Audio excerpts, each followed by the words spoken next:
Salut les jeunes pousses et bienvenue dans ce nouvel épisode de l'émission Bourgeons et jeunes pousses à la rescousse. Aujourd'hui je voulais vous parler de digestion puisque nous sommes mi-décembre, donc ce qui laisse quand même envisager des repas assez copieux, voire parfois même assez arrosés. Donc je voulais vous présenter quelques bourgeons qui pourraient vous aider à traverser cette période plus sereinement. Tout d'abord l'incontournable figuier. Il est le gardien de la digestion.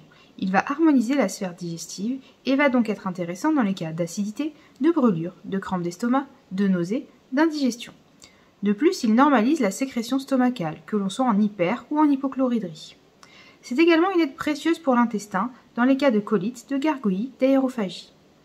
Enfin, le figuier va réguler l'appétit, ce qui peut être intéressant à cette période de l'année.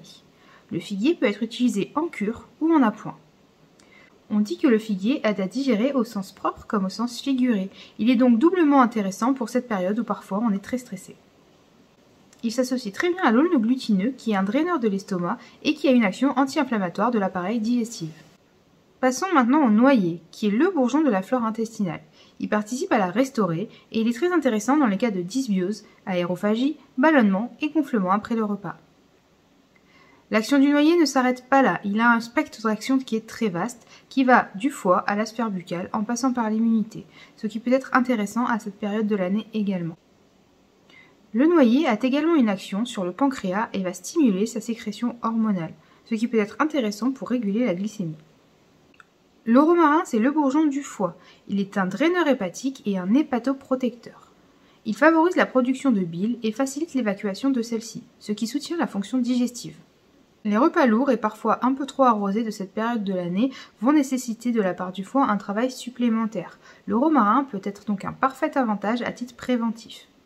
Le romarin, vous l'aurez compris, va vivifier, régénérer et détoxifier le foie en douceur.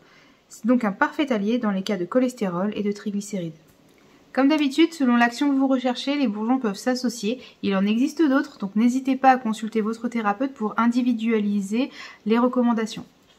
Pour ceux qui habitent dans le coin, j'anime une formation sur les bases de la gémothérapie le 28 et le 29 janvier à l'Orgue. Le programme est disponible dans le descriptif de la vidéo ou sur mon site internet pour découvrir toutes les modalités. Je reste également à votre disposition si vous souhaitez en savoir plus. Je vous souhaite une très bonne journée et je vous dis à très bientôt.